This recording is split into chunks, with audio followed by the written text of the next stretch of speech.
Hello friends, welcome to suggestive education. Suggestive এডুকেশনে সকলকে স্বাগত জানাই। এসএসসি জিডি 2026-এর জন্য যে আমরা ম্যাথ প্র্যাকটিস করছিলাম, তো এর আগে আমরা চ্যাপ্টার 13-এ টাইপ 5 করেছি। টাইপ 6-এ টাইপ 5-এর দুটো অঙ্ক করিয়েছিলাম, তার একই প্যাটার্ন রয়েছে। তো টাইপ 6 আমরা ওটাই নিয়ে এসেছি। তো টাইপ 6-এর প্রথম কোশ্চেন দেখো, তার স্বাভাবিক গতির 6/7 গতিতে হাঁটলে একজন ব্যক্তি 10 মিনিট দেরিতে পৌঁছায়। উক্ত দূরত্ব অতিক্রম করতে তার স্বাভাবিক সময় কত? আচ্ছা, কি বলছে যে স্বাভাবিক গতির 6/7, তার মানে এখানে আমরা যদি স্বাভাবিক গতি লিখি আর এখানে কমানো বা বাড়ানো গতি লিখব, ঠিক আছে। মানে স্বাভাবিকে ও 7-এ যায়, এখন কমিয়ে যাচ্ছে, 6-এ যাচ্ছে, এটা কি গতি। তো এর আগের অঙ্কতেই বলেছিলাম যে যদি গতি দেওয়া থাকে তাহলে সময়টা তার ব্যস্তানুপাতিক হবে। তার মানে এটা 7 আর 6 আছে, তো এটা 6 আর 7 হয়ে যাবে। অর্থাৎ স্বাভাবিক সময় হচ্ছে 6 মিনিট আর কমানো বা বাড়ানো সময় হচ্ছে 7 মিনিট। তার মানে আগে স্বাভাবিক গতিতে চালালে 6 মিনিটে পৌঁছে যেত, এখন 7 মিনিটে পৌঁছাচ্ছে, তার মানে 1 মিনিট দেরি হচ্ছে। কিন্তু অঙ্কে বলছে 10 মিনিট দেরি হচ্ছে, তার মানে একের মানই হচ্ছে 10। একের মান যদি 10 হয় তাহলে এখানে কী চেয়েছে? স্বাভাবিক সময়। তো স্বাভাবিক সময় কোনটা? এটা 6। তো 6 মানে কত? 1 মানে যদি 10 হয় তাহলে 6 মানে হবে 60। এবার 60 মিনিট মানে 1 ঘন্টা। অপশান বি হচ্ছে আমাদের অ্যান্সার। ওকে, এর আগে যারা ভিডিওটি দেখেছো অবশ্যই এখানে তারা বুঝতে পারবে। তারপরে দেখো, রবি শহর এ থেকে বিতে যাত্রা করে যদি রবি তার গাড়ি স্বাভাবিক গতির 2/3 গতিতে চালায়। আমি অঙ্ক পড়ছি না, দেখো 2/3 চালাচ্ছে, এখানে দেরি হচ্ছে। আর চেয়েছে কি? স্বাভাবিক গতিতে চালায়, তাহলে সময় কত? স্বাভাবিক সময় চেয়েছে, তাহলে এখানে স্বাভাবিক গতি হচ্ছে 3, কমিয়ে চালাচ্ছে 2। এটা যদি গতি হয় তাহলে সময়টা হবে 2 আর 3, ঠিক আছে। তার মানে আগে সময় লাগতো 2 মিনিট, এখন লাগছে 3 মিনিট, অর্থাৎ 1 মিনিট দেরি হচ্ছে বা বেশি লাগছে।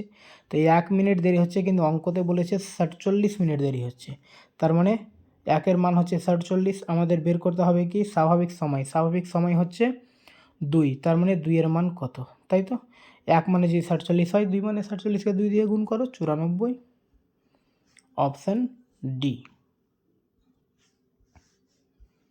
চেতন শহর এ থেকে শহর বিতে যাত্রা করে যদি চেতন তার গাড়ি স্বাভাবিক গতি 3/4 গতিতে চালায়, তবে সে শহর বি থেকে 33 মিনিট দেরিতে পৌঁছায়।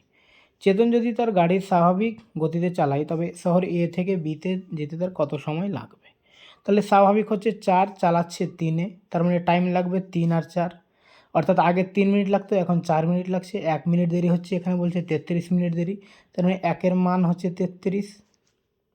1-এর মান যদি 33 হয় তাহলে স্বাভাবিক কী চেয়েছে আমাদের? স্বাভাবিক গতিতে চালালে তার সময় কত? তাহলে সময় হচ্ছে এটা 3, তো 3-এর মান কত? 1 মানে 33 হলে 3 মানে হবে 3 3-এ 9, 3 3-এ 9, অর্থাৎ 99। Option C. ওকে, চলো। একটি মেয়ে তার স্বাভাবিক গতির 3/5 গতিতে হাঁটলে সে কর্মস্থলে 1 ঘন্টা 30 মিনিট দেরিতে পৌঁছায়।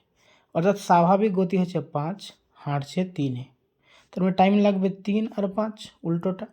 অর্থাৎ আগে তার স্বাভাবিক গতিতে হাঁটলে টাইম লাগে 3 মিনিট, এখন গতি কমিয়ে দিয়েছে, তাহলে 5 মিনিট টাইম লাগছে, 2 মিনিট দেরি হচ্ছে।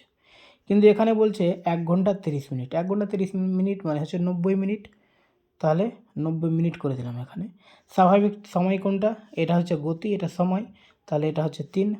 3-এর মান কত? 90 মান যদি, আচ্ছা 2-এর মান যদি 90 মানে এটা 45 গুণ, তো এটাকেও 45 গুণ করে দাও, তাহলে 3 5-এ 15, 3 4-এ 12, 13, 135 মিনিট। আর 135 মিনিট মানে হচ্ছে 120 মিনিট আর 15 মিনিট, অর্থাৎ 2 ঘন্টা আর 15 মিনিট।